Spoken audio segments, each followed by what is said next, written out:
There are several elicitation techniques. The first one is called bidding game approach. In this approach, a researcher has to select a price out of a range of predetermined bids and ask the respondents if they are willing to pay or not.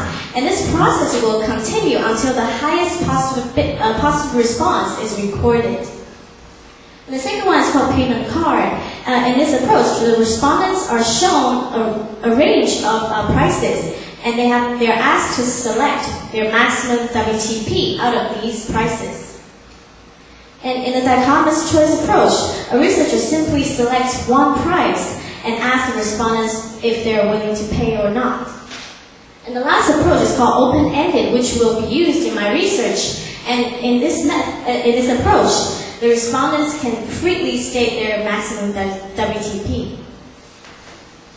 Okay, in almost all travel expenditure studies, economic and socio-demographic variables were analyzed. And others have incorporated travel-related variables, constraint factors, and life cycle stages. And some of the variables will be analyzed in my own research. Okay, the analysis of open-ended bids has traditionally been addressed using ordinary least square regressions or the Tobin analysis. However, my research will use the double hurdle analysis. Okay.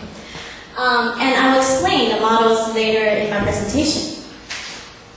Okay, many researchers went through the process of the model selection tests and justified the double hurdle model from their findings. For instance, Jen and Ham in 2009 used log likelihood statistics and host-Merlancho statistics to confirm that the double hurdle model was a good fit, and the findings revealed differences in the variables influencing participation and expenditure. Okay, there are 4 parts in my methodology: data collection, instrument, estimation methods, and data analysis. Here's the formula for sample size estimation. Under the confidence level of 95% and with the tolerated error within 5%, the sample size calculated required for this study is 385. Okay, the participants will be tourists who have visited Lugang, and the survey will be conducted on site. And 410 questionnaires will be distributed. The time required to fill out one questionnaire is 5 minutes. And the sampling procedure will be convenience sampling. And the elicitation approach is again open-ended. Okay, and a questionnaire will be involved in the survey. There are 4 parts in the questionnaire. First part are questions pertaining cognition of personal interpretative service. The second part are questions on traveling experiences.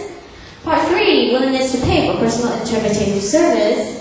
Part 4 are questions on demographic information. Okay, before I introduce the estimation methods, I want to explain some of the reasons for 0 responses. Okay, first, the survey period might be too short for participants to report any purchase, and this is called infrequency of purchase. The participants might not be willing to pay due to personal preferences, and this is called abstention. Or they might not want to pay due to economic reasons. This is called corner solution. Okay, as I mentioned earlier, the analysis of open-ended bids has traditionally been addressed using ordinary least square regression.